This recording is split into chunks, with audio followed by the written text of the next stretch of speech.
Hello नमस्कार। जय हिंद साथियों, स्वागत है आपका आपके अपने यूट्यूब चैनल विजन क्लासेस पर। साथियों, क्लास 9th के महत्वपूर्ण प्रश्नों और प्रत्येक चैप्टर के बेसिक को अपन यहाँ पर तैयार कर रहे हैं। इसी सीरीज में साथियों आज मैं लेकर के आया हूँ प्रश्नावली 8 चतुर्भुज का वन शॉट।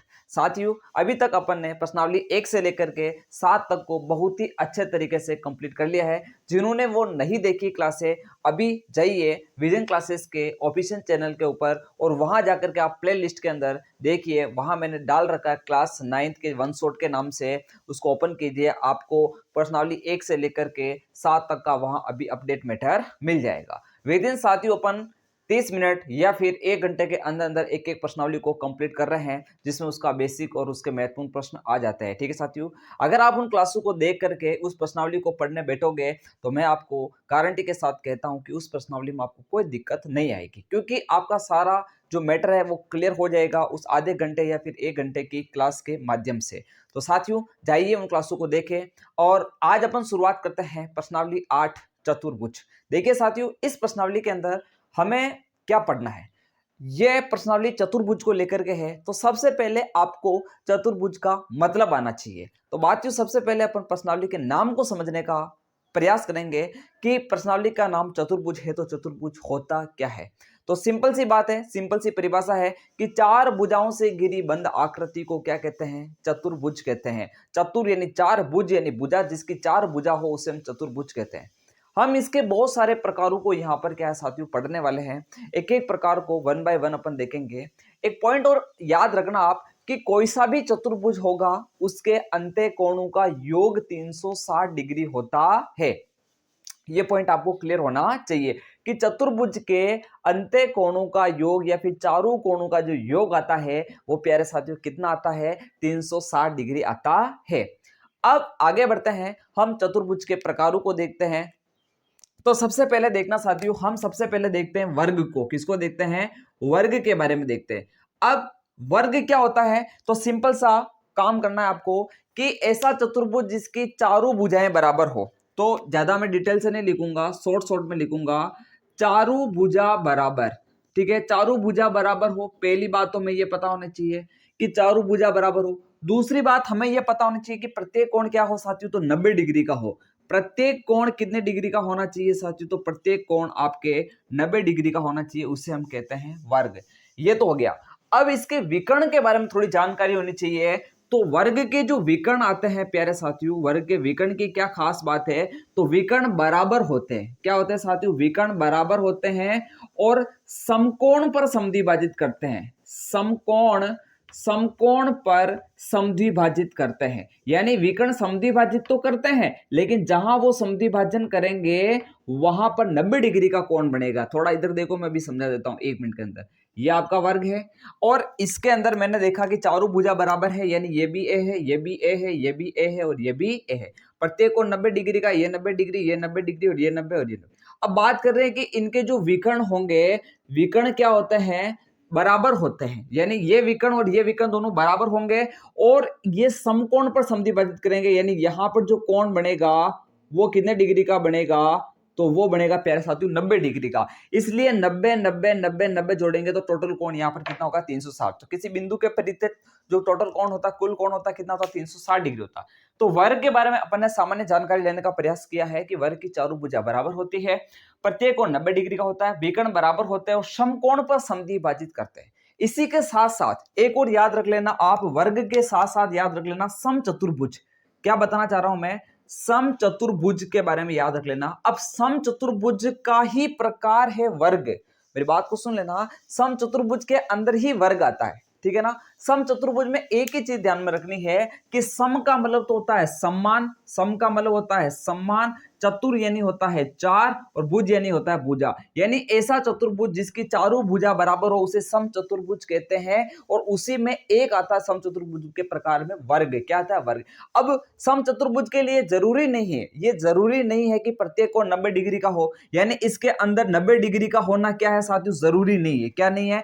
जरूरी नहीं कि प्रत्येक कोण 90 डिग्री का हो, लेकिन इसके अंदर एक चीज याद रखना कि सम चतुर्भुज जो होता है इसके अंदर जो विकर्ण के बारे में जो कहानी होती है, विकर्ण की कहानी थोड़ी याद रखना कि विकर्ण इसके अंदर भी बराबर होते हैं। क्या होते हैं? बराबर होते हैं और समकोण पर समद्विभाजित करते हैं। 90 डिग्री पर क्या करते हैं? समद्विभाजित करते हैं। थोड़ा सा ये आपके दिमाग के अंदर फिट कर लेना इसको कि आप वर्ग में और समचतुर्भुज में कैसे अंतर कर पाओगे। तो समचतुर्भुज में चारों भुजा बराबर होती, प्रत्येक कोण 90 डिग्री का हो जरूरी नहीं है, होगा तो चलेगा लेकिन जरूरी नहीं कि होना ही चाहिए। फिर बात करते हैं विकर्ण, इसमें भी बराबर होता है और 90 डिग्री के कोण पर क्या करते हैं? समद्विभाजित करते हैं। वर्ग के बारे में अपन देखा, तो इस प्रकार हमने वर्ग और समचतुर्भुज को यहां पर देखा। ठीक है, इसको आप हल्का सा पॉइंट टू पॉइंट नोट कर लें। इसके बाद अपन समांतर चतुर्भुज हो गया, समलंब चतुर्भुज हो गया, आयत हो गया, इनके बारे में भी जानकारियां लेने का प्रयास करते हैं। क्योंकि चैप्टर का नाम ही चतुर्भुज है तो हमें चतुर्भुजों के बारे में जानकारी होना अति आवश्यक है। क्योंकि सवाल जब हम सिद्ध करेंगे तब हमें डायरेक्ट लेकर के चलूंगा कि ऐसा होता है, ऐसा होता है, तो ऐसा होता क्यों है वो आपको पता होना चाहिए कि कौन से चतुर्भुज के क्या क्या गुण धर्म होते हैं। ये जानकारी आपके पास होगी तो सवाल आपके सामने मक्खन हो गए। ठीक है, तो इसको नोट करो।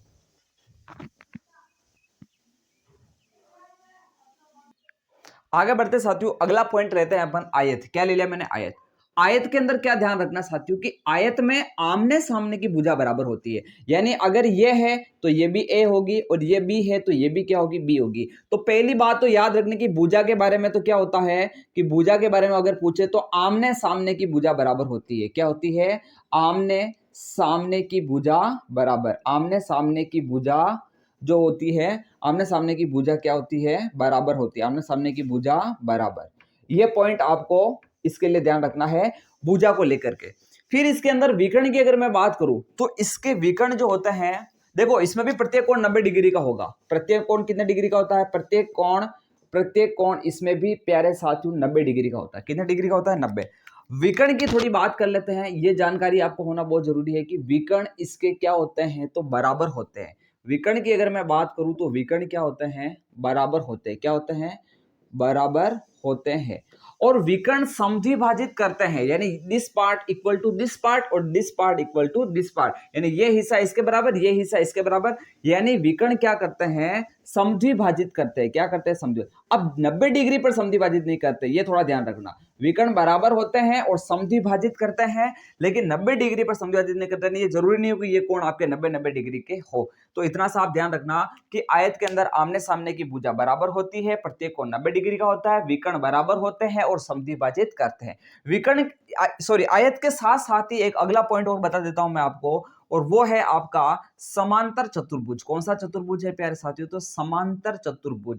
अब समांतर चतुर्भुज क्या होता है? तो समांतर चतुर्भुज भी वही है साथियों जिसमें आमने सामने की भुजाएं बराबर हो। तो पहली बात तो हमें इस समांतर चतुर्भुज के अंदर देखने को मिलती है कि इसके अंदर ये आमने सामने की भुजाएं बराबर होती है। यानी ये है तो ये भी है और ये भी है तो ये भी। यानी इसमें भी क्या होता है? तो आमने सामने की भुजा बराबर। क्या होता है? आमने सामने की जो भुजा होती है वो बराबर होती है। क्या होती है? बराबर होती है। ठीक है, मैं पॉइंट टू पॉइंट लिख रहा हूं, ज्यादा डिटेल से अपन नहीं लिखेंगे, केवल आपको चीजों को समझना है। क्या करना? समझना। आप फिर मैं बोल रहा हूं उसको आप प्रॉपर लिख भी सकते हो। ठीक है, अभी आप पॉइंट टू पॉइंट समझते जाइए। फिर अपन देखते हैं कि इसके अंदर एक खास बात होती है। अगर मैं विकर्ण की बात करता हूं, किसकी बात करता हूं? विकर्ण। तो विकर्ण इसके क्या होते हैं साथियों? समद्विभाजित करते हैं, बराबर नहीं होते हैं, केवल समद्विभाजित करते हैं। विकर्ण केवल क्या करते हैं? समद्विभाजित करते हैं। क्या करते हैं? समद्विभाजित करते हैं। एक पॉइंट और ध्यान रखना इसमें कि इसमें आमने सामने के कोण बराबर होते हैं। इसमें क्या होता है साथियों? तो इसमें आमने सामने के कोण, देखो आमने सामने की भुजा तो बराबर ही होती है, इसको आमने सामने ना बोल करके सम्मुख कोण बोलते हैं। क्या बोलते हैं? सम्मुख कोण जो होते हैं वो क्या होते हैं? बराबर होते हैं। क्या होते हैं? बराबर होते हैं। तो हमने देखा समांतर चतुर्भुज के अंदर कि आमने सामने की भुजा बराबर होती है और आमने सामने की भुजाएं समांतर होती है। ये पॉइंट ये भी याद रखना, आमने सामने की जो भुजा होती है, इसमें एक पॉइंट और लिखता हूं मैं कि जो आमने सामने की भुजा होती है, आमने सामने की भुजा वो होती है, वो समांतर होती है। क्या होती है साथियों? समांतर होती है। ये पॉइंट भी आपको पता होना चाहिए। यहां तक स्क्रीन में आ रहा है क्या? ओके, प्रॉपर स्क्रीन के अंदर आ रहा है कि आमने सामने की भुजाएं समांतर होती है, आमने सामने की भुजाएं बराबर होती है, सम्मुख कोण बराबर होता है, इनके जो विकर्ण होते हैं वो साथियों समद्विभाजित करते हैं। बराबर होने के बारे में भी इसमें नहीं बोला गया है। ठीक है, अच्छा, विकर्ण इसमें बराबर भी होंगे साथियों, आमने सामने की भुजा बराबर, विकर्ण बराबर होंगे, बिल्कुल बिल्कुल बिल्कुल। विकर्ण यहाँ पर क्या हो जाएंगे, बराबर भी होंगे 101%। विकर्ण बराबर होंगे और समद्वि भाजित करेंगे, यानी जो कहानी इसमें थी ना विकर्ण की आपके आयत के अंदर, वो की वही किसमें, समांतर चतुर्भुज के अंदर। ठीक है, तो यहां तक हमने आयत और समांतर चतुर्भुज को भी कंप्लीट कर दिया है। अब एक और आती है नई आकृति, वो है साथियों समलंब चतुर्भुज। उसको भी हम यहाँ पर क्लियर करते हैं, फिर हमारे चतुर्भुज लगभग लगभग कंप्लीट हो जाएंगे। इसको आप अच्छे से नोट करो।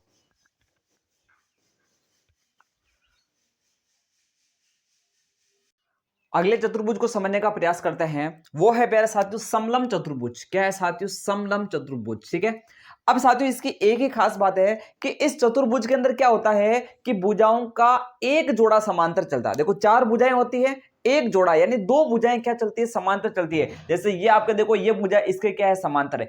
ये है गैर समांतर भुजाएं, ये जो दिख रही है ना ये गैर समांतर भुजाएं, और ये जो दिख रही है ये है समांतर भुजाएं। यानी इसके अंदर एक जोड़ा समांतर चलता है, यानी ए बी और सी डी समांतर चल रहा है, यानी भुजाओं का एक जोड़ा समांतर, उसे अपन कहते हैं समलंब चतुर्भुज। और इसके अंदर एक पॉइंट आपको ध्यान रखना है कि गैर समांतर भुजाओं के बीच बने, यानी ये जो गैर समांतर भुजाएं हैं इनके बीच जो बनने वाले ये जो कोण है इनको अपन कहते हैं आसन कोण, और इनका योग 180 डिग्री होता है। कोण ए प्लस कोण डी बराबर 180 और कोण बी और कोण सी बराबर 180। इसको हम ऐसे भी समझ सकते हैं, हमने पढ़ा जो अपने पिछली प्रश्नावली कवर करी है 7 और 6, उसमें हमने देखा कि दो समांतर भुजाओं को जब एक तिर्यक रेखा काटती है तो तिर्यक रेखा के एक ही ओर बने अंत्य कोणों का योग 180 होता है। तो वही तो प्रोग्राम यहाँ पे है। देखो ये दो समांतर भुजाएं हैं, इसको ये तिर्यक रेखा काट रही है, तो इसके एक ही ओर बनने वाले अंत्य कोणों का योग कितना होगा, 180 डिग्री होगा। तो सेम प्रोग्राम को यहाँ पर अप्लाई किया है और एक नया सिस्टम दे दिया है कि आसन कोणों का योग 180 डिग्री होता है। तो इस प्रकार हमने चतुर्भुज के प्रकारों को कंप्लीट यहाँ पर कर दिया है। तो अब कुछ और इसका बेसिक है उसको जानते हैं, और उसके बाद हम सवालों के ऊपर आएंगे और सवालों को धुआं धुआं कर देंगे। आपका डेडिकेशन होगा तो सवाल आपके लिए मक्खन हो जाएंगे। तो पूरा फोकस बोर्ड पर रखें, चीजों को बारीकी से समझें और धीरे धीरे धीरे आप इसको क्या करें, मनन करते हुए दिमाग के अंदर उतारें। ठीक है, तो यहां तक इसको आप अच्छे से नोट कर लो, फिर मैं इसके बाद कुछ छोटा मोटा बेसिक और बचा है उसको करा देता हूं, फिर सवालों की बारी आती है।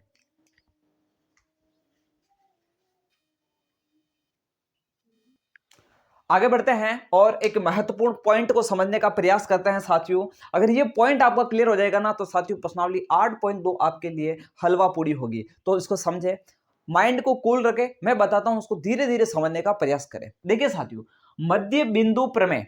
अब ये प्रमेय क्या कहती है कि कोई भी त्रिभुज, कोई भी क्या हो साथियों, त्रिभुज हो, उसकी किन्हीं दो भुजाओं के मध्य बिंदु, जैसे मैंने भुजा ले लिया आपके पास AC और BC, दो भुजाओं के मध्य बिंदु को ले लिया, ये इसका मध्य बिंदु हो गया दोनों भुजाओं का। तो सुनना, त्रिभुज की किन्हीं दो भुजाओं, ये मैंने ले ली दो भुजाओं के मध्य बिंदु, ये हो गए मध्य बिंदु, और इनका नामकरण मैंने कर दिया साथियों, नामकरण करना बहुत जरूरी, E और F, ये मेरे पास मध्य बिंदु है। इन मध्य बिंदु को मिलाने वाला रेखाखंड, और ये हो गया इसको मिलाने वाला रेखाखंड, मिलाने वाला रेखाखंड त्रिभुज की तीसरी भुजा, पहली भुजा दूसरी भुजा होगी, तीसरी भुजा कौन सी, ये, तो तीसरी भुजा के समांतर होता है। इस पॉइंट को देखो, ये देखो तीसरी भुजा के क्या आ रहा है, बिल्कुल समांतर आ रहा है, थोड़ा बांका चुका हो गया है, इसको मैं सीधा कर देता हूं। तो ये देखो तीसरी भुजा के क्या रहा, समांतर होता है, और तीसरी भुजा का क्या होता है, आधा होता है। यानी यहां पर हमने देखा कि जो EF आया है, जो रेखाखंड हमने खींचा है EF, वो समांतर आया किसके, AB के।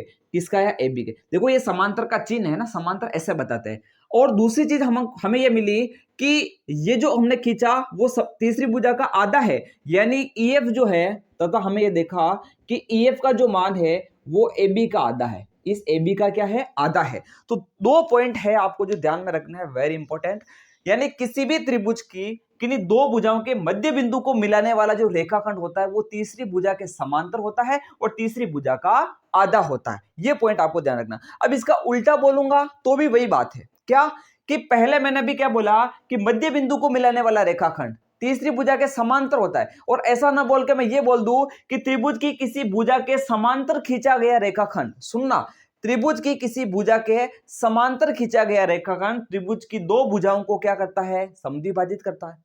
क्यों समद्विभाजित क्यों करेगा, क्योंकि वो मध्य बिंदु पर काटेगा, और मध्य बिंदु पर काटेगा तो उनको क्या करेगा, समद्विभाजित। तो सुनो, वापस बोल रहा हूं मैं कि त्रिभुज की किन्हीं दो भुजाओं के मध्य बिंदु को मिलाने वाला रेखाखंड त्रिभुज की तीसरी भुजा के समांतर होता है या फिर त्रिभुज की किसी एक भुजा के समांतर खींचा गया रेखाखंड त्रिभुज की दो भुजाओं को समद्विभाजित करता है। यह आपको कहानी क्लियर होनी चाहिए। तो सारी कहानी मैंने आपको क्लियर कर दी है, इसको आप अच्छे से नोट करें और यह आपके मक्खन हो चुका है।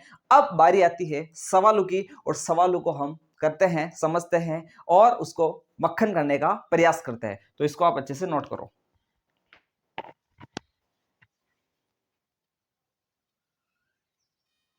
तो सवाल नंबर फर्स्ट आपको स्क्रीन के ऊपर दिया गया होगा। बहुत ही आसान प्रश्न है, इसमें कुछ भी नहीं करना। देखिए, एक चतुर्भुज के कोण दे रखे हमें 3:5:9:13। तो इस चतुर्भुज के सभी कोण ज्ञात कीजिए। तो कोणों का अनुपात देकर के कौन पूछे ना आपसे, भाई हमें क्या दे रखा उसने, तो कोणों का अनुपात दे रखा। क्या दे रखा? कोणों का अनुपात। तो ये आ गया हमारे पास कोणों का अनुपात, और वो है 3:5:9:13।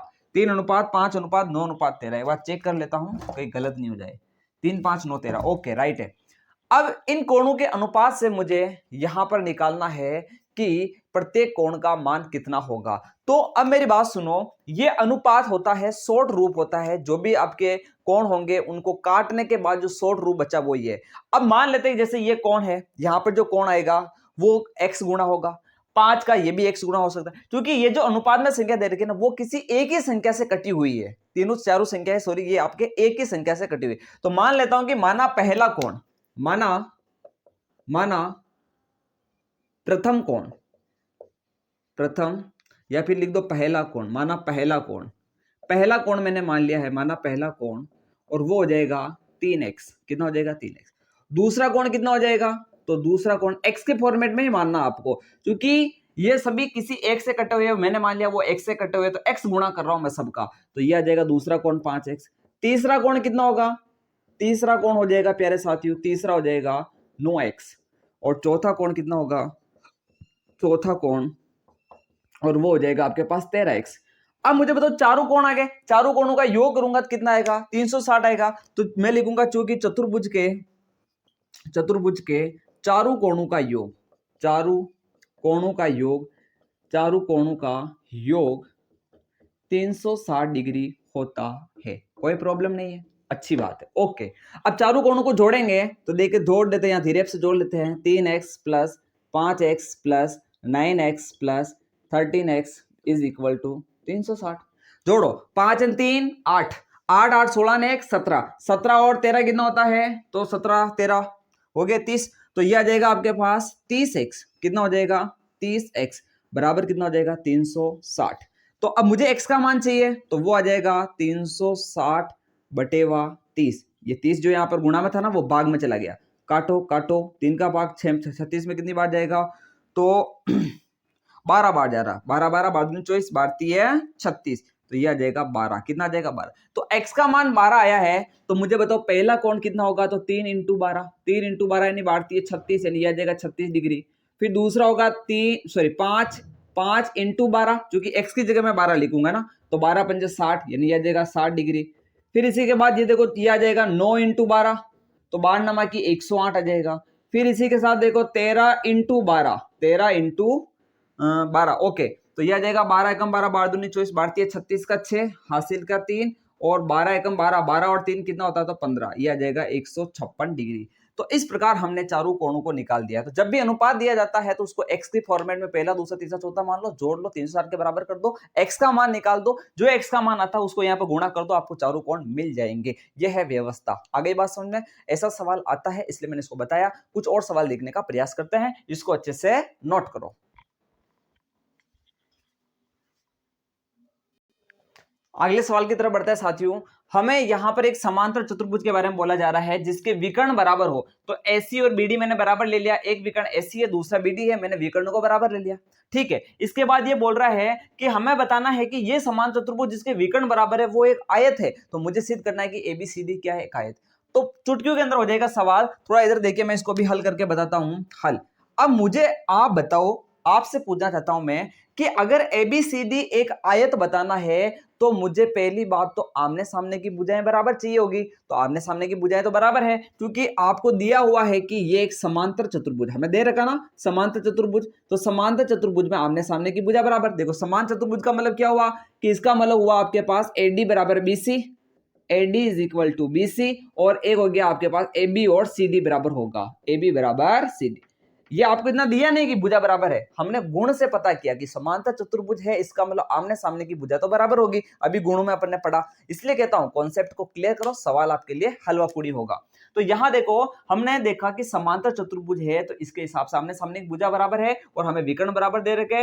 अब हमें बताना कि ABCD एक आयत है, इसको आयत बताने के लिए एक ही चीज की कमी पड़ रही है कि वो है प्रत्येक कोण 90 डिग्री का बताना है। तो अब कोण 90 डिग्री का बताने के लिए मैं क्या करता हूं, यहां पर देखना, थोड़ा इसको स्टार्ट करते हैं। मैं दो त्रिभुज ले रहा हूं, कितने त्रिभुज, दो, एक मैंने ले लिया ABC और दूसरा ले लिया मैंने यहां पर देखना DBC, दो त्रिभुज ले रहा हूं मैं, ठीक है। तो त्रिभुज ABC व त्रिभुज DBC में, इन दोनों त्रिभुजों के अंदर ध्यान से देखिए, अब यहां पर आप देखोगे, ठीक है, तो मैं इसको सर्वांग सम सिद्ध करना चाह रहा हूं। सर्वांग सम सिद्ध करने के लिए अब देखिए एक त्रिभुज तो आपका ये है, इस त्रिभुज की मुझे बताओ ये वाली भुजा और इस वाले त्रिभुज की ये भुजा बराबर है कि नहीं है, तो आप बोलोगे AB बराबर CD हमें दे रखा है। पहली बात हो जाएगी AB बराबर DC बोलो या CD बोलो, क्या दिख रखा है, AB बराबर CD, तो हम भी CD ले देते हैं, ये तो हमें दिया हुआ है, ठीक है। फिर इसी के साथ हम देखेंगे कि विकर्ण है, इसके अंदर AC विकर्ण आ रहा है इस त्रिभुज में, और इस त्रिभुज में कौन सा विकर्ण आ रहा है, तो BD विकर्ण आ रहा है, और AC और BD बराबर है, तो दोनों के अंदर एक भुजा ये और हो जाएगी कि ये AC इसकी BD के बराबर हो जाएगा, AC बराबर BD, ये भी हमें दिया हुआ है। अब एक चीज आपके कॉमन आ रही, देखो ये BC इस वाले त्रिभुज में भी आ रहा है और इस वाले त्रिभुज में भी आ रहा है, तो BC बराबर हो जाएगा BC और ये हो जाएगी उभयनिष्ठ, क्या हो जाएगा, उभयनिष्ठ हो जाएगी। तो हमने यहां पर कौन से नियम से इसको सर्वांग समसिद्ध किया है, तो साइड साइड साइड, तो ये हो जाएगा अतः एस एस एस सर्वांग समता कसौटी से क्या हो जाएगा, तो त्रिभुज हमारे पास आ गया है ABC, त्रिभुज ABC इज सर्वांग सम त्रिभुज DBC, ये दोनों त्रिभुज क्या हो चुके हैं प्यारे साथियों, सर्वांग सम सिद्ध हो चुके हैं। अब मुझे सर्वांग सम सिद्ध थोड़ी करना था, मुझे तो इसको आयत बताना था, और आयत तभी होगा जब मैं प्रत्येक कोण को 90 डिग्री का बताऊंगा। तो थोड़ा समझने का प्रयास करें कि ये दोनों समांतर है, क्योंकि समांतर चतुर्भुज में आमने सामने भुजा समांतर होती है, तो इन दो समांतर लाइनों को अगर ये लाइन काट रही है तो इसके एक ही ओर बढ़ने वाले इन अंत्य कोणों का योग 180 डिग्री होगा कि नहीं होगा, बिल्कुल होगा। तो अब आपने सिद्ध कर दिया कि ABC और DBC क्या है, सर्वांग सम है, तो मुझे बताओ ये जो कोण आपका बन रहा है यहां पर B और इस वाले त्रिभुज के अंदर जो कोण बन रहा है C, ये दोनों बराबर होगा कि नहीं होगा, क्योंकि संगत कोण बराबर होता है, तो कोण B बराबर कोण C। और यहां पर मैं एक लाइन लिखना चाह रहा हूं कि कोण B प्लस कोण C बराबर 180 डिग्री, और इसका कारण लिखूंगा मैं तिर्यक रेखा के एक ही ओर बने अंत्य कोण, तिर्यक रेखा के एक ही ओर बने अंत्य कोण, एक ही ओर बने अंत्य कोण, कौन से कोण है ये, अंत्य कोण, इसलिए मैंने यहां पर क्या किया है, ये कर लिया। अब मुझे बताओ B और C बराबर है ना, समीकरण 1 दे दो इसको, तो समीकरण 1 से B और C बराबर है, तो मैं कोण B और C की जगह भी लिख रहा हूं कोण B बराबर 180 डिग्री, तो कोण B और कोण B कितना होगा, तो दो कोण B हो जाएगा बराबर 180 डिग्री, तो कोण B बराबर हो जाएगा 180/2 बराबर 90 डिग्री। अगर कोण B 90 डिग्री आ चुका है ना, तो कोण B किसके बराबर, C के, तो C भी 90 डिग्री होगा। और ये कैसा चतुर्भुज चल रहा था पहले, समांतर चतुर्भुज, और समांतर चतुर्भुज में आमने सामने के कोण बराबर होते हैं, तो मुझे बताओ B 90 है तो ये भी 90 होगा, C 90 है तो ये भी 90 होगा, तो चारों कोण 90 हुए कि नहीं हुए, तो अतः अपन लिखेंगे अतः कोण A बराबर कोण B बराबर कोण C बराबर कोण D बराबर 90 डिग्री। फिर अपन लिखेंगे अतः ABCD एक आयत है, एक आयत है। इस प्रकार हम सिद्ध करेंगे कि ये आयत है या नहीं है। तो सबसे पहले हमने इन दोनों कोणों को बराबर किया, उसके लिए सर्वांग सम सिद्ध किया, और जब ये दोनों कोण बराबर हो गए B और C, और B और C का योग 180 है, तो दोनों को मैंने एक ही रूप में डाल करके पहले एक कोण निकाला, एक कोण निकालने से सारे कोण 90 डिग्री हो गए। जब आमने सामने की भुजा बराबर हो गई, प्रत्येक कोण 90 डिग्री का हो गया, तो अब आयत होने के लिए कोई सी दुनिया की ताकत रोक सकती है क्या उसे, नहीं रोक सकती है। बस इतना सा करना, इसको नोट करो, फिर अपन आगे के सवालों को करते हैं।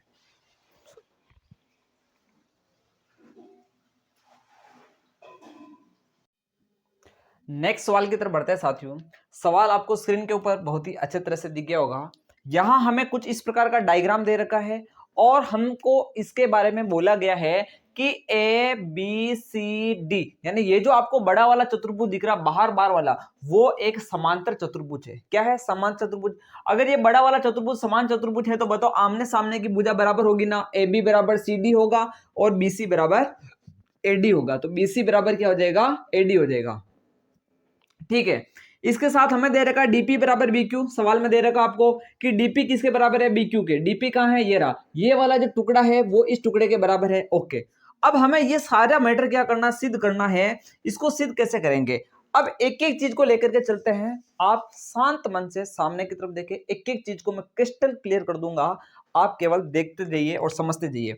पहली बात अपन देखते हैं कि एपीसीक्यू को मैं समांतर चतुर्भुज सिद्ध करना चाह रहा हूं। एपीसीक्यू कहां है पहले मुझे ये बताओ। तो ये रहा आपके पास ए पी सी क्यू, यानी अंदर वाला जो चतुर्भुज बन रहा है इसे मुझे समांतर चतुर्भुज बताना है। तो इसको समांतर चतुर्भुज कैसे बताऊंगा, उसके लिए आप देखना कि यहां मैं ए को सी से मिला रहा हूं, एक रचना कर रहा हूं। मैं क्या कर रहा हूं? एक रचना करी कि ए को सी से मिलाया। ये मैंने रचना कर ली, रचना ए को सी से मिलाया, ए को सी से मिलाया। तो ये एक विकर्ण बना कि नहीं बना? एसी।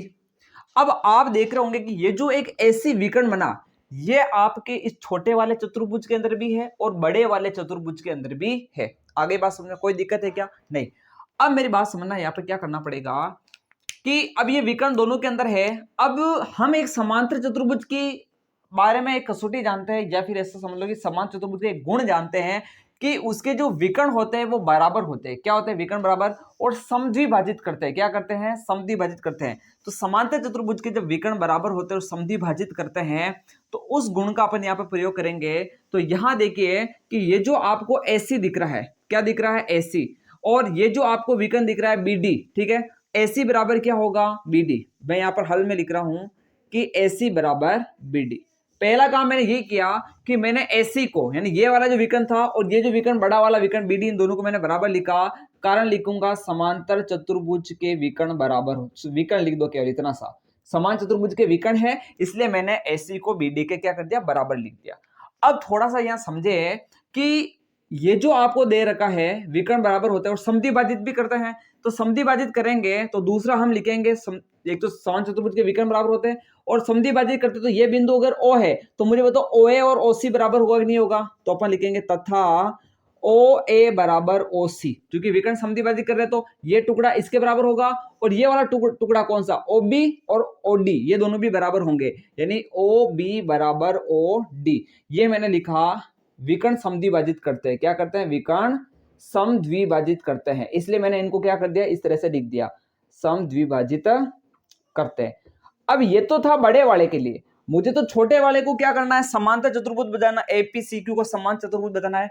तो अब मुझे बताओ, ये जो आपको छोटा वाला चतुर्भुज दिख रहा है ये समान चतुर्भुज कब होगा? जब ये वाला अनुपात इसके बराबर होगा, यानी टुकड़ा इसके बराबर होगा, और ये छोटा वाला टुकड़ा इसके टुकड़े के बराबर होगा। यानी इसके अंदर जो अब विकर्ण की बात करूंगा तो एक विकर्ण तो एसी होगा और एक विकर्ण पी क्यू होगा। तो अगर विकर्ण तो ये बराबर हो गए, अब मैं इसमें ये बता दूं कि अगर ये वाला भाग कौन सा वाला? ओसी ओए के बराबर, ये तो ऑलरेडी है आपका, ओए ओसी के बराबर हो गई होगा। दूसरा मैं ये बताना चाह रहा हूं कि ओक्यू का जो मान है वो ओपी के बराबर आ जाए। अब बराबर कैसे लेके आऊं? तो यहां पर देखना कि हम जानते हैं कि आपके पास एसी किसके बराबर है? बीडी के बराबर है। एसी किसके बराबर? बीडी।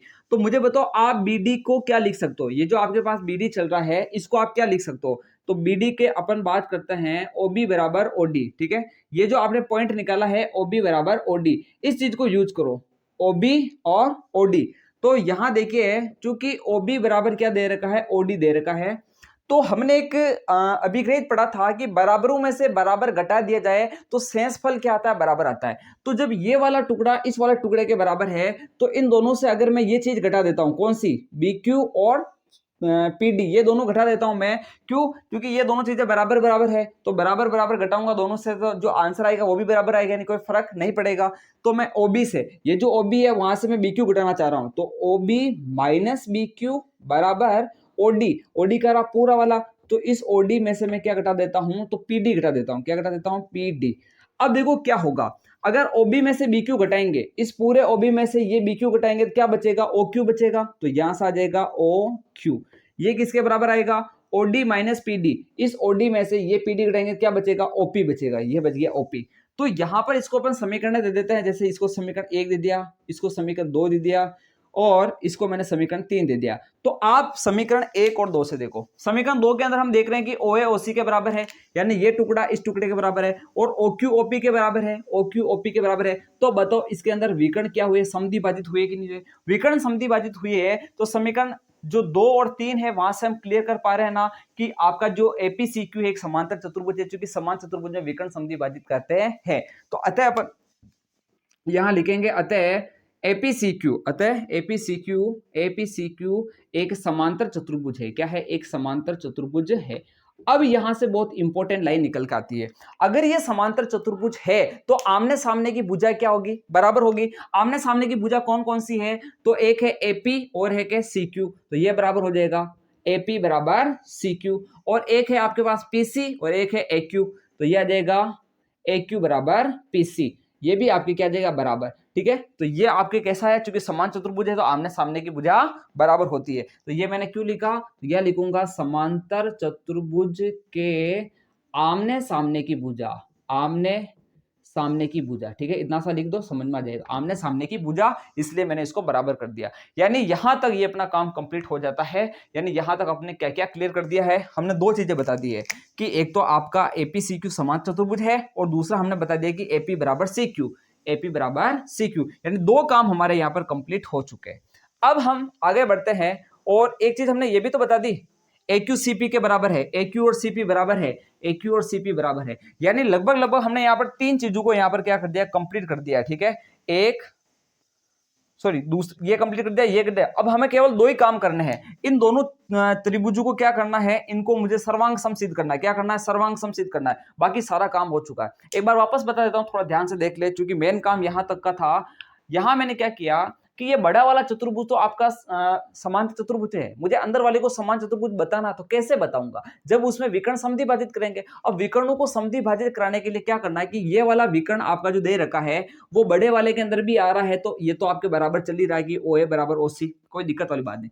अब मुझे इस वाले पार्ट को इस वाले पार्ट के बराबर लाना है, लेकिन मुझे ये पता है कि ये वाला जो पार्ट है OB और ये जो पार्ट है OD, ये दोनों पार्ट बराबर है। तो इन दोनों पार्ट में से मैं ये चीज घटाना चाह रहा हूं, बराबरों में से बराबर घटाना चाह रहा हूं। मुझे कैसे पता चला कि BQ और PD बराबर है, तो ये मुझे दे रखा है, यहां दे रखा था ना, अभी देखो PD और BQ एंड DP और BQ आपके क्या है, बराबर है। तो बराबरों में से बराबर घटाया तो ये जो मुझे मिला ये वाला भी क्या मिलेगा, बराबर मिलेगा। ठीक है, तो ये जब इसके बराबर हो गया, ये इसके बराबर हो गया, तो ये भी एक समान चतुर्भुज हो गया। तो आमने सामने की भुजा क्या होगी, बराबर, और आमने सामने की भुजा बराबर, इसका मतलब हमारे तीन काम यहाँ पे कंप्लीट हो गए। अब दो काम और बच रहे हैं, सर्वांग समता सिद्ध करने वाला, उसको मैं बताऊंगा, उसके लिए मुझे इसको क्लियर करना पड़ेगा। तो आप इसको एक बार अच्छे से नोट कर लो।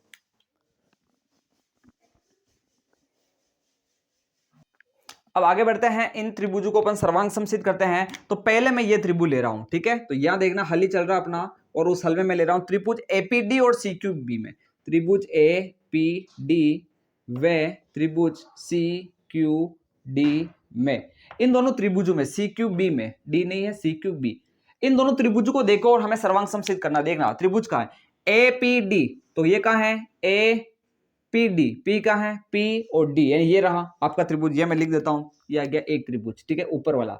और फिर है CQB यानी ये दूसरा। इन दोनों को मुझे सर्वांग समसिद्ध करना है। क्या क्या बराबर है, तो पहली बात तो मैं यहां देखूंगा कि ये BC किसके बराबर है, AD के। BC किसके बराबर है, AD के। समान चतुर्भुज है, आमने सामने भुजा बराबर होगी, तो BC AD के बराबर है। तो BC बराबर AD, ठीक है, ये मुझे दिया हुआ है। ओके, फिर आगे हम देखेंगे कि ये जो CQ है वो इस PC के बराबर, सॉरी AP के बराबर होगा। अभी हमने सिद्ध किया ना कि अंदर भी एक समांतर चतुर्भुज बन रहा है, तो बताओ ये आमने सामने की भुजा बराबर होगी नहीं होगी, तो ये आ जाएगा CQ और AP बराबर होगा, है ना, CQ बराबर AP। यानी ये भी हमने सिद्ध किया, समीकरण 4 में देख लो, है ना, वो लास्ट में किया था ना, उसको देख लेना, समीकरण 4 से लिखा मैंने, समीकरण 4 से।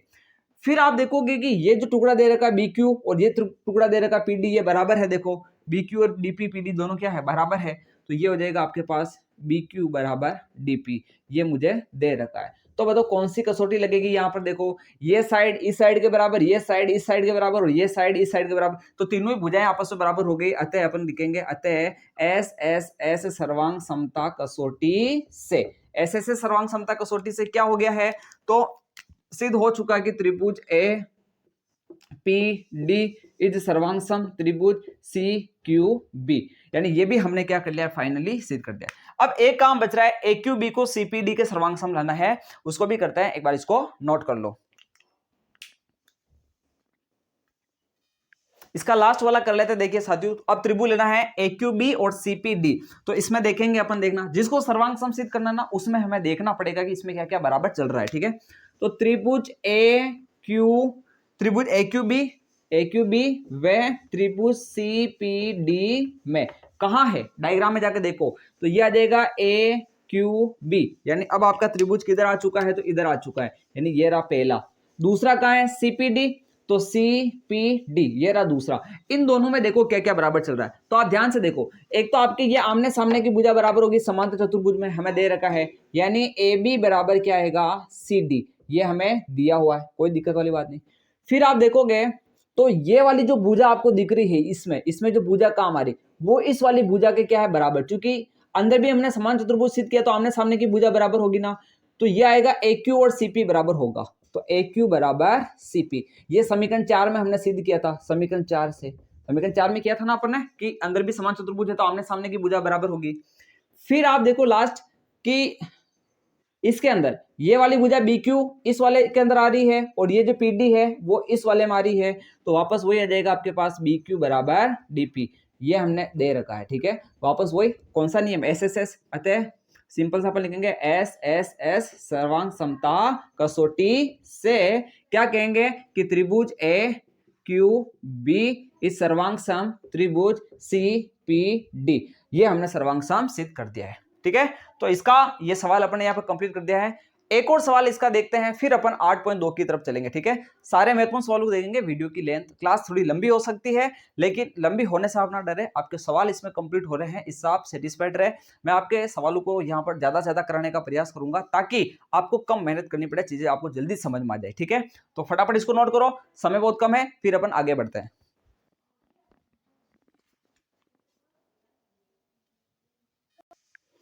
नेक्स्ट सवाल की तरफ बढ़ते हैं। देखिए ये सवाल आपको स्क्रीन के ऊपर दिख गया होगा अच्छे से। हमें कुछ इस प्रकार का डायग्राम दे रखा है, यानी एक समलंब चतुर्भुज दे रखा है एबीसीडी, और इसमें बोला जा रहा है कि AB है वो CD के समांतर है। AB और CD क्या है, समांतर, समलंब चतुर्भुज में भुजा मतलब एक जोड़ा समांतर चलता है, ठीक है। फिर यहाँ बोला जा रहा है कि AD BC के बराबर है, यानी ये जो AD है वो इस BC के क्या है, बराबर है। इस पॉइंट को ध्यान रखें, AD और BC का मान बराबर है और ये इसके समांतर है, बराबर नहीं है, ठीक है ना। अब यहां हमें सिद्ध करना है कि कोण ए और कोण बी बराबर है। क्या सिद्ध करना है, कोण ए, ये जो कोण ए है और ये जो कोण बी है, इन दोनों को मुझे बराबर लेकर के आना है, ठीक है। कोण सी और कोण डी को भी बराबर लाना है, इस कोण सी और कोण डी को भी बराबर लाना है, ठीक है। फिर एबीसी और बीएडी को मुझे क्या करना है, सर्वांग सम सिद्ध करना, ठीक है। सब करेंगे, पहले कोण और कोण बी को बराबर लाते हैं, यहां से इसका हल स्टार्ट करते हैं, ठीक है। हल को स्टार्ट करते हैं, यहां देखना।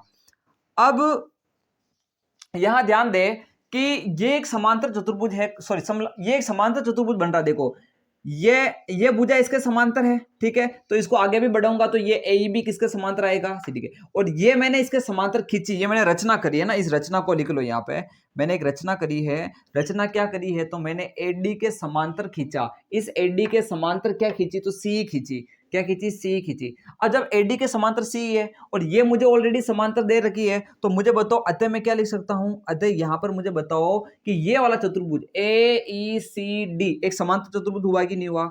ए ई सी डी एक समांतर चतुर्भुज है, समांतर चतुर्भुज है, ठीक है। क्योंकि ये इसके समांतर हो चुका है और ये इसके समांतर हो चुका है, और जब आमने सामने भुजा समांतर हो जाती है उसे हम क्या कहते हैं, समांतर चतुर्भुज कहते हैं। तो ये समांतर चतुर्भुज हो चुका है। अब यहां पर देखिए समांतर चतुर्भुज में आमने सामने की भुजा बराबर होती है। फिर मैं लिखूंगा अतः, यहां मैं लिख सकता हूं, अतः मैं क्या लिख सकता हूं कि ये जो आपका एडी है ना वो इस सी के बराबर होगा। एडी बराबर सी, एडी बराबर सी।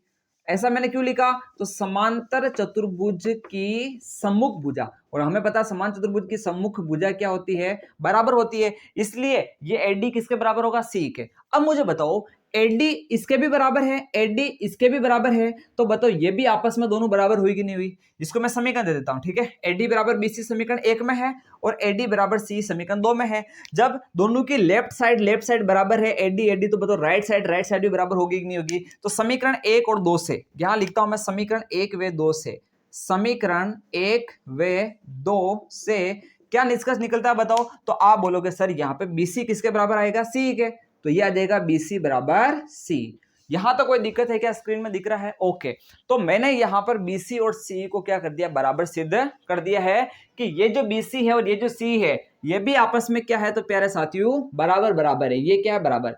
अब मुझे एक रूल पता है कि किसी त्रिभुज के अंदर अगर दो भुजाएं बराबर हो तो उसके संगत यानी जो सम्मुख कोण होते हैं वो बराबर होते हैं। जब ये पता चल गया कि बीसी बराबर सी है, तो मुझे बताओ इस लाइन को लिखने में कोई दुख तकलीफ कष्ट पीड़ा होगी क्या, कि ये जो कोण है, कोण CBE, इसको मैं क्या लिख सकता हूं, कोण CBE, ये किसके बराबर होगा, इस कोण E के बराबर होगा, कोण E।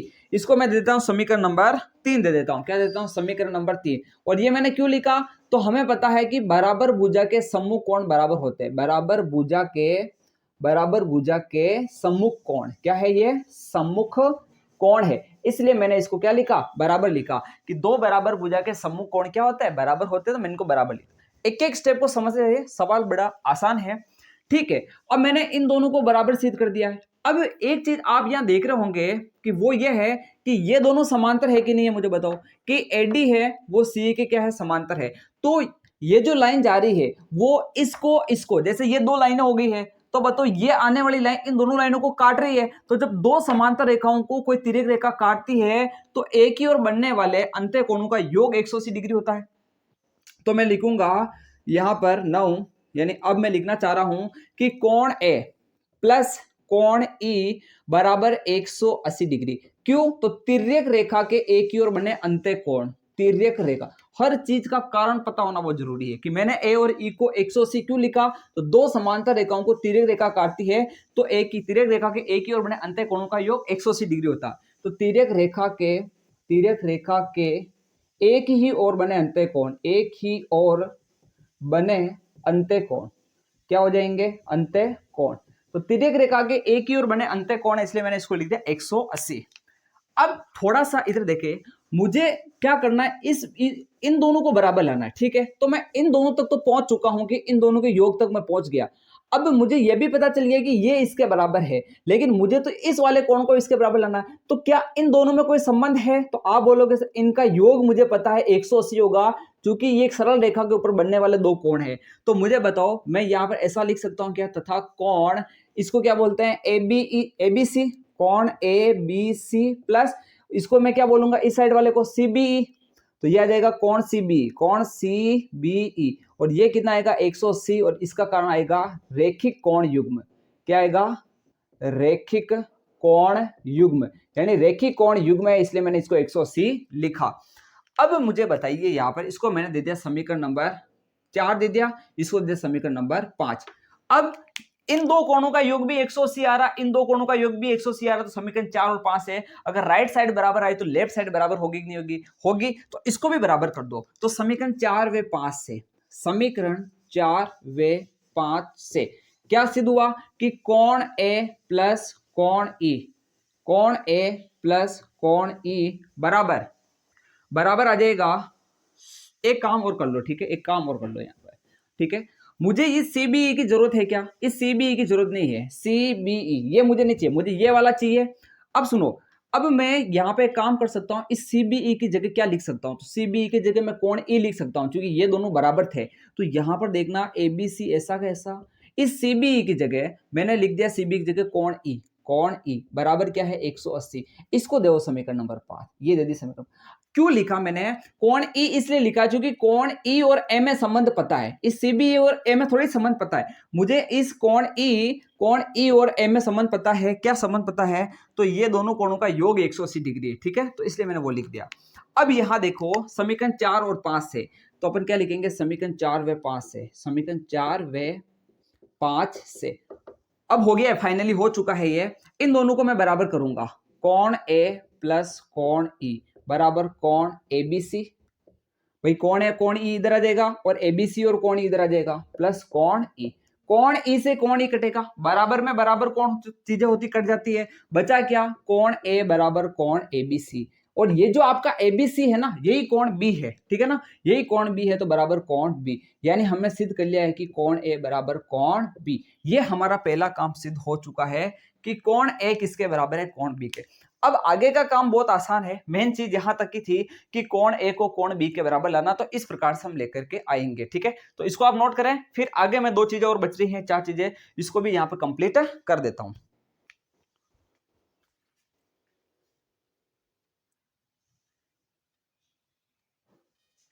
अब देखिए अगला जो काम मुझे करना है वो करना है कोण C प्लस कोण D बराबर मुझे लेकर के आना है। तो इसको बराबर कैसे लेकर के आऊंगा, तो यहां देखिए अब ये दो समांतर रेखा है, ये वाली रेखा किसके समांतर है, इसके समांतर है, ठीक है। जब दो समांतर रेखाओं को कोई तिर्यक रेखा काटती है तो उनका योग कितना होता है, 180 डिग्री होता है। अभी समलम चतुर्भुज के गुणों में अपन ने पढ़ा कि दो गैर समांतर भुजाओं के बीच के कोणों का, दो आसन कोणों का योग कितना होता है, 180 डिग्री होता है। तो यहां पर देखिए हम जानते हैं, अपन लिखेंगे अगला पॉइंट की कोण A प्लस कोण D बराबर 180 डिग्री, ठीक है। तो इसका कारण क्या आ जाएगा, तो तिर्यक रेखा के एक ही ओर बने अंतर कोण, तिर्यक रेखा लिख के छोड़ रहा हूं मैं, ठीक है, आप समझ जाना। अब इसके बाद इसी प्रकार B और C, ये दो समांतर रेखाओं को ये तिर्यक रेखा काट रही है तो इन दोनों कोणों का योग भी 180 आएगा। कोण B प्लस कोण C बराबर 180 डिग्री, इसका कारण भी यही चेप दो। अब वापस देखो इन दोनों के माध्यम से मैं क्या कह सकता हूं, जैसे समीकरण लास्ट कौन सी थी हमारी, 5 थी, तो इसको आप 6 दे दो और इसको आप 7 दे दो, तो बाई इक्वेशन 6 एंड 7, समीकरण 6 व 7 से क्या होगा, ये दोनों 180 के बराबर, तो ये भी आपस में बराबर होंगे। कोण A प्लस कोण D बराबर कोण B प्लस कोण C। अब A और B तो कटेगा, A और B तो कटेगा, क्योंकि हमने सिद्ध कर दिया कि कोण A कोण B के बराबर है, तो बचा क्या कोण D और कोण C, तो कोण D बराबर कोण C। तो ये भी हमारा काम हो चुका है, कोण D बराबर कोण C, ठीक है। तो यहां तक का काम अपन ने कर लिया है। अब दो और बच रहे, इसको भी कर लेते हैं, इसको आप अच्छे से नोट करो। अब देखिए अगला जो काम करना है, मुझे दो त्रिभुज लेने हैं ABC और BAD। पहले इसमें देखो कहीं है क्या ऐसे त्रिभुज ABC, तो इसको मुझे मिलाना पड़ेगा तब जाकर त्रिभुज बनेगा ABC। फिर उसके बाद ये कह रहा है कि BAD कौन सा है, BAD, यानी मुझे इसको भी मिलाना पड़ेगा तो तब जाकर त्रिभुज बनेगा। तो ये मैंने मिला दिया, कोई दिक्कत नहीं। अब इनको मुझे क्या करना है, सर्वांग सम सिद्ध करना पड़ेगा। सर्वांग सम सिद्ध करना है, एक त्रिभुज मेरे पास ये है, एक त्रिभुज मेरे पास ये है, क्या क्या बराबर है पहले वो लिख लो। तो आप देखोगे कि इस वाले त्रिभुज की ये भुजा और इस वाले त्रिभुज की ये भुजा दोनों बराबर है ना। AD किसके बराबर है, BC के, ये मुझे दे रखा है AD बराबर BC। तो पहले मैं लिखूंगा त्रिभुज कौन सा, देखो मुझे सिद्ध सर्वांग ABC और BAD, त्रिभुज ABC व त्रिभुज BAD में यहां मुझे क्या देखा, मैंने क्या देखा कि AD और BC बराबर है। AD किसके बराबर है, BC के बराबर है। कैसे मालूम पड़ा, तो दे रखा है। कैसे मालूम पड़ा, दे रखा है, ठीक है। तो मैंने इस AD को BC के बराबर ले लिया। फिर यहां पर देखोगे आप तो और आपको क्या बराबर देखने को मिल रहा है कि BC जो भुजा है ना वो इस वाले त्रिभुज में भी है और इस वाले त्रिभुज में भी है। तो BC बराबर BC, ये आ जाएगा कॉमन, कॉमन का मतलब उभयनिष्ठ हो जाएगा, क्या हो जाएगा, उभयनिष्ठ हो जाएगा। तो ये मैंने क्या कर दी है, उभयनिष्ठ कर दी है। इसी के साथ साथ आप यहां पर देख सकते हो कि इस वाले त्रिभुज के अंदर, इस वाले त्रिभुज में कौन सा कोण आ रहा है A और इस वाले त्रिभुज में कौन सा कोण आ रहा है B, तो कोण A बराबर कोण B। ये हमने क्या किया, सिद्ध किया, सिद्ध किया, ठीक है ना, सिद्ध किया। कौन सी समीकरण में किया, आप लिख देना कि कौन सी समीकरण में अपन ने A और B को बराबर लिखा है, वो लिख देना। शायद समीकरण 4 से होगा, समीकरण 4 में अपन ने कर दिया था, समीकरण 4 या 5 में कर दिया था, ठीक है। जहां से भी अपन ने इसको बराबर किया ना वहां से लिख देना कि ये वहां से लिखा, ठीक है। अब यहां पर कौन सा सर्वांग समता कसौटी दिख रही है, तो आप देखोगे मैंने क्या क्या काम लिया। एक तो मैंने साइड ये काम ली, फिर मैंने क्या काम लिया, एंगल काम लिया, फिर वापस क्या काम ली, साइड। तो साइड एंगल साइड, तो मैं लिखूंगा अतः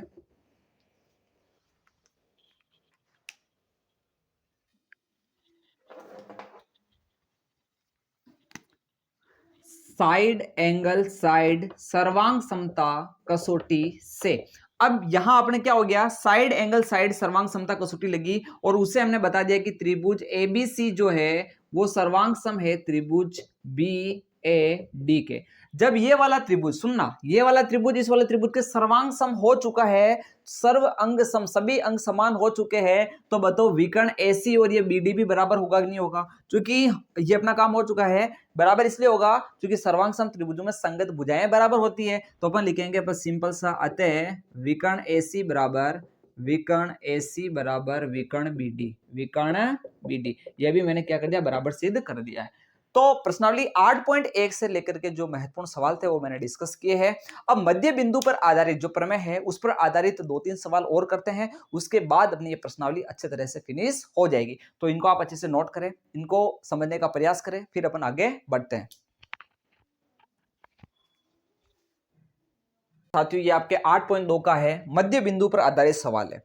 तो थोड़ा समझने का प्रयास करें कि कैसे हम मध्य बिंदु के सवालों को अटेम्प्ट करेंगे। 2 या 3 सवाल मैं बताऊंगा और उसके माध्यम से आप पूरी कहानी समझ जाओगे कि इन सवालों का क्या पैटर्न चलने वाला है। तो थोड़ा ध्यान दें, हमें क्या दे रखा है, एक इस तरह का फोटो दिया है और हमें इसमें बोला जा रहा है कि बिंदु PQRS, ये बिंदु है ना PQRS, भुजाओं AB BC CD और DA के क्या है, ये मध्य बिंदु है। ये चारों आपके क्या है साथियों, मध्य बिंदु है। और AC हमें विकर्ण दे रखा है, AC क्या है, एक विकर्ण है इसका, ठीक है। अब हमें बताना कि SR है वो AC के समांतर है। पहले देखो SR कहाँ है, ये रहा SR, AC कहाँ है, ये रहा AC। तो SR AC इन दोनों को मुझे क्या बताना है, समांतर बताना है, और SR है वो AC का आधा है, ये मुझे बताना है। तो अब थोड़ा सा ध्यान दें, ये तो बताना बहुत आसान हो गया है क्योंकि हमने मध्य बिंदु प्रमेय में पढ़ा था, क्या पढ़ा था कि त्रिभुज की किन्हीं दो भुजाओं के मध्य बिंदु को मिलाने वाला जो रेखाखंड होता है वो तीसरी भुजा के समांतर होता है और तीसरी भुजा का आधा होता है। ये चीज आपको याद होनी चाहिए। तो यहां पर अपन क्या करते हैं, हल करते हैं इसको, और इसको हल इस प्रकार से करते हैं कि अब मुझे थोड़ा ध्यान दे कि किसको किसके समांतर बताना है, एसआर को एसी के समांतर बताना। तो ऐसा कौन सा त्रिभुज जिसमें एसआर और एसी दोनों आते हैं, तो यहां पर देखिए ये एसआर एसी इस त्रिभुज में आ रहे हैं, त्रिभुज एडीसी। इस त्रिभुज में हम देखेंगे तो ये भी आ रहा और ये भी आ रहा, दोनों आ रहा है। तो मैं लेता हूं त्रिभुज एडीसी में, त्रिभुज एडीसी में कुछ भी नहीं करना है, यहां पर बोलूंगा कि बिंदु एस व आर भुजा एडी व डीसी के मध्य बिंदु है। यहां लिखूंगा मैं बिंदु, थोड़ा ध्यान दे, बिंदु एस व आर क्रम से का मतलब क्रम से बोलना है। एस किसका है, तो एडी, क्रम से एडी व एसी के मध्य बिंदु है, के मध्य बिंदु है। अब मध्य बिंदु है तो मुझे बताओ, बिंदु है तो इन मध्य बिंदु को मिलाने वाला रेखाखंड जो होगा एसआर, वो इस त्रिभुज की तीसरी भुजा, पहली भुजा ये, दूसरी भुजा ये, तीसरी भुजा है, तो ये तीसरी भुजा के क्या होगा, समांतर होगा। तो फिर अपन लिख पाएंगे कि अतः हम क्या लिख सकते हैं, तो अतः हम लिख सकते हैं अतः एसआर जो होगा वो एसी के क्या होगा, समांतर होगा। क्योंकि त्रिभुज के दो मध्य बिंदु को मिलाने वाला रेखाखंड होता है वो तीसरी भुजा के क्या होता है, समांतर होता है, एसी के समांतर होगा। तथा दूसरी बात हम ये भी कह सकते हैं कि एसआर होगा वो एसी का क्या होगा, आधा होगा, एसी का क्या होगा, आधा। कैसे लिखा, तो कारण हो जाएगा मध्य बिंदु प्रमेय। क्या हो जाएगा प्यारे साथियों, मध्य बिंदु प्रमेय, उसके बेस पर हमने ये लिखा है। तो ये हमारा जो पहला प्रोग्राम था वो यहां पर क्या होता है, कंप्लीट हो जाता है कि एसआर एसी के बराबर है और समांतर है, ठीक है। फिर हमको बताना है कि PQ है वो SR के बराबर है। तो थोड़ा ध्यान दे, यहां पर हमने क्या करा, अभी हमने यहां पर करा कि SR है वो AC के क्या है, समांतर है, SR AC के समांतर है, और SR क्या है, हाफ AC है। तो यहां पर देखना, इसको मैं दे देता हूं समीकरण नंबर 1, इसको मैंने बोल दिया समीकरण नंबर 1, आपको स्क्रीन में दिख रहा है मध्य बिंदु प्रमेय, ठीक है। इसको मैंने समीकरण 1 दे दी, यहां पर मैं हल्का सा दिखा देता हूं, दिख नहीं रहा है, यह है समीकरण नंबर 1, इसको थोड़ा नीचे कर लेते हैं, ठीक है। यहां मैंने इसको क्या कर दिया प्यारे साथियों, समीकरण नंबर 1 दे दिए। अब मुझे क्या करना है, PQ और SR को बराबर लाना है। अब मेरी बात को ध्यान से सुने कि अब PQ कहां है, यह है। अब PQ को इससे साथ में संबंधित करो, देखे AC के साथ में, तो इसके लिए मुझे क्या करना पड़ेगा, त्रिभुज ABC लेना पड़ेगा। तो थोड़ा इधर देखे, अब मैं बात करता हूं, अब मैं नए सिरे से वापस स्टार्ट कर रहा हूं कि त्रिभुज ABC में, इसमें आप मुझे बताओ कि बिंदु P और Q क्रम से भुजा AB और BC के मध्य बिंदु है कि नहीं है। तो इसमें लिखूंगा कि बिंदु P व Q, बिंदु P व Q क्रम से भुजा AB व BC के मध्य बिंदु है, BC के मध्य बिंदु है, मध्य बिंदु है, इतना सा मुझे पता है, ठीक है, ये मध्य बिंदु है। तो अब मुझे बताओ कि पी क्यू है वो AC के समांतर होगा, अतः पी क्यू समांतर AC। और मैं क्या कह सकता हूं, तो मैं कह सकता हूं पी क्यू बराबर हाफ AC, ठीक है। ये कैसे पता चला, तो मध्य बिंदु प्रमेय, मध्य बिंदु प्रमेय के माध्यम से मुझे पता चला। इसको दे दो समीकरण नंबर 2, ये रही समीकरण नंबर 1, ये रही समीकरण नंबर 2। यहां SR AC का आधा है और PQ भी AC का आधा है, इसका मतलब ये भी AC का आधा है और ये भी AC का आधा। तो समीकरण 1 और 2 से मुझे बताओ कि ये PQ और SR भी बराबर होंगे ही नहीं होंगे, मतलब राइट साइड बराबर चल रही तो लेफ्ट साइड भी बराबर चलेगी नहीं चलेगी, चलेगी। तो बाई इक्वेशन 1 एंड 2, यानी बाई इक्वेशन 1 एंड 2 समीकरण 1 व 2 से स्पष्ट हो चुका है कि पी क्यू बराबर एस आर, यानी ये भी हमारा काम हो चुका है, यानी ये भी अपना कंप्लीट हो चुका है, यानी यहां तक का मैटर अपना कंप्लीट हो चुका है। एक बार इसको हल्का सा नोट डाउन कर लो। अब मैं बताऊंगा कि पी क्यू आर एस समांतर चतुर्भुज है या नहीं है, ठीक है, इसको नोट करो एक बार।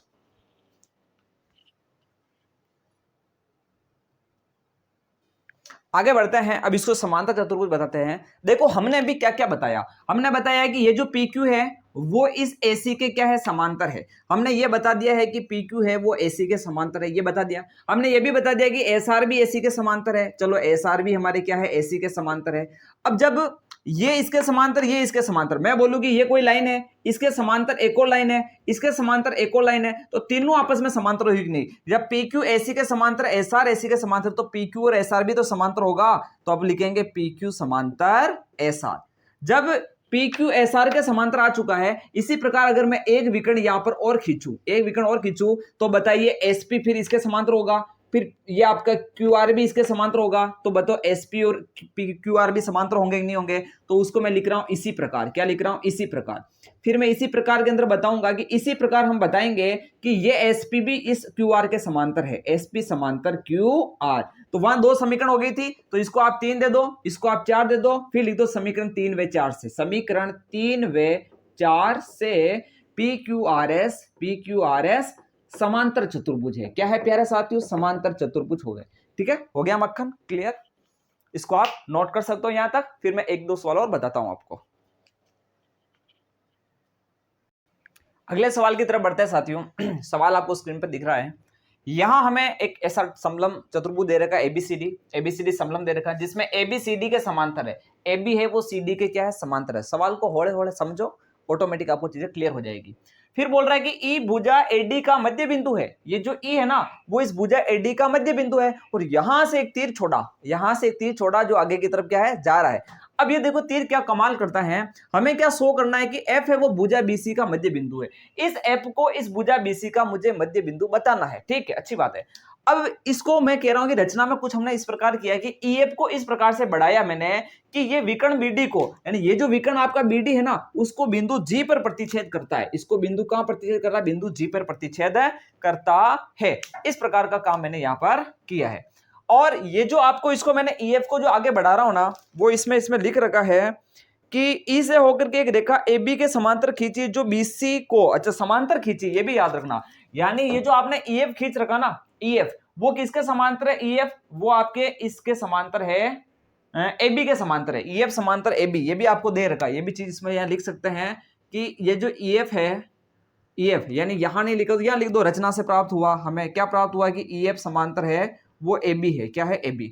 अब मेरी बात को सुनना, अगर ये EF AB के समांतर है तो बताओ EG भी AB के समांतर होगा कि नहीं होगा, कोई दिक्कत वाली बात है क्या भाई, पूरी लाइन इसके समांतर तो इसका टुकड़ा भी इसके समांतर चलेगा। तो भाई अगर मैं ऐसा लिख रहा हूं कि EF AB के समांतर है तो मैं ऐसा नहीं लिख सकता हूं क्या, अर्थात EG समांतर AB, EG समांतर AB, यानी ये EG किसके समांतर हो गया, AB के समांतर हो गया। अगर ये EG इस AB के समांतर है तो मेरी बात को ध्यान से सुनना, मैं एक त्रिभुज लेता हूं यहां पर, और वो त्रिभुज कुछ इस प्रकार है कि त्रिभुज ले रहा हूं मैं ABD के अंदर, त्रिभुज ABD में, इस ABD में हमने देखा कि EG किसके समांतर है, AB के समांतर है, क्योंकि EG समांतर AB। अगर EG AB के समांतर है, देखो दो होता है, या तो थेल्स प्रमेय या थेल्स प्रमेय का विपरीत कथन। थेल्स प्रमेय कहती है कि मध्य बिंदु को मिलाने वाली रेखा तीसरी के समांतर होती है।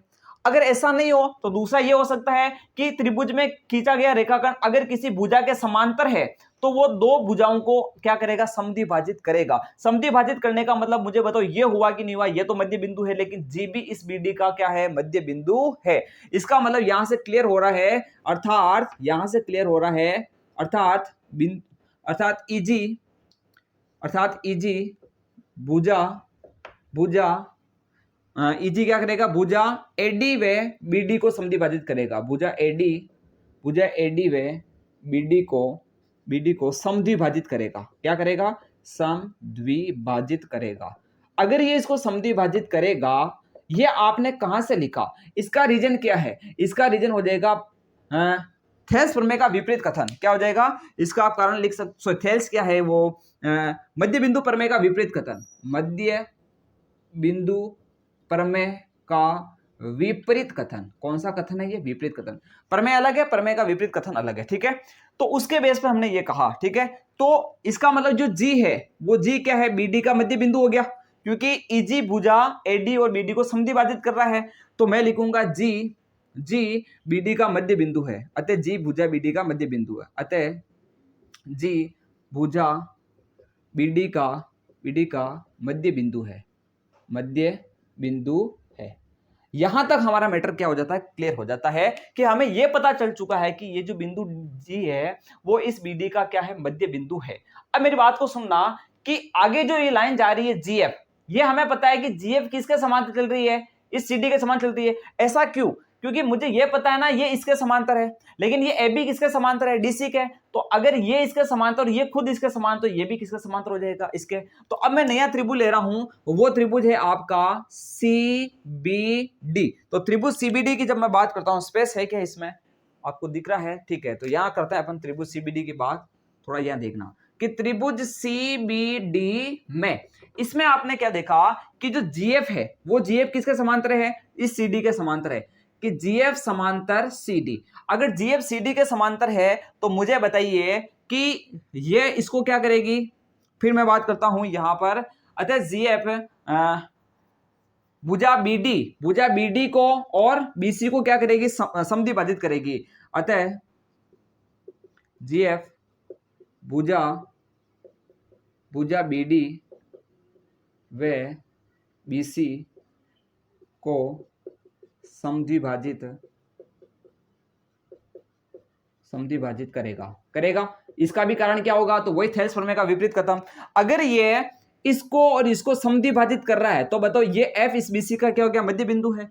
फिर यहां लिखेंगे अर्थात बिंदु एफ भुजा बीसी का मध्य बिंदु है, बीसी का मध्य बिंदु है। इतना सा हमें बताना है, ठीक है। यहां तक आपको क्लियर दिख रहा है, ओके। थोड़ा मैं इसको नीचे कर लेता हूं, ठीक है। तो यहां तक आपको ये क्या प्रॉपर क्लियर दिख रहा है, तो इसको आप ऐसा का ऐसा एक बार नोट कर लो। हमने बता दिया है कि ये इसका क्या है, मध्य बिंदु है।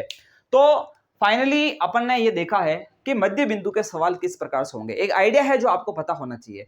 तो ठीक है साथियों, तो आज ही क्लास में अपन यहां तक ही देखेंगे। बाकी आने वाली क्लासों के अंदर अपन आगे की प्रश्नावलियों को इसी तरह से बेसिक के साथ साथ अब महत्वपूर्ण सवालों को अपन डिस्कस करेंगे। आपको क्लास ये कैसी लग रही है, आपके लिए जो मैं वन शॉट ला रहा हूं, उसकी जो मेहनत कर रहा हूं, ये कितनी सफल हो पा रही है, आपको कितना इससे फायदा मिल रहा है, ये आप कमेंट जरूर छोड़ के जाना, कमेंट बॉक्स में लिख के जाना कि सर इससे हमें यह फायदा मिल रहा है, या फिर आपको जो कमियां लगती है वो चीज आप जो भी लिख, यानी हर एक तरह का आपको जो पॉजिटिव चीज लगे नेगेटिव, उसको कमेंट में जरूर लिखे, ताकि मुझे पता चले कि सुधार क्या करना है। क्योंकि कोई भी इंसान होता है वो अपने आप में 100% नहीं हो सकता है, कोई ना कोई चीज की क्या रहती है, कमी रहती है। तो जो भी कमी हो आप उसमें मेंटेन करें, ताकि मैं उसमें क्या कर सकूं, सुधार कर सकूं, ठीक है। आप ही से मुझे सीखना है और आप ही से मुझे क्या करना है, चीजों को सुधारना है, ठीक है साथियों। तो क्लास अच्छी लगे तो लाइक करें, आगे से आगे इसको शेयर करें अपने दोस्तों के पास, ठीक है ना, व्हाट्सएप वगैरह के ऊपर। बाकी मिलते हैं अपन अपनी अगली क्लास में। अंत में यही कह के जाऊंगा मैं आपको कि इंतजार रहे आपको उस क्लास का जो भी शानदार और जानदार होने वाली है।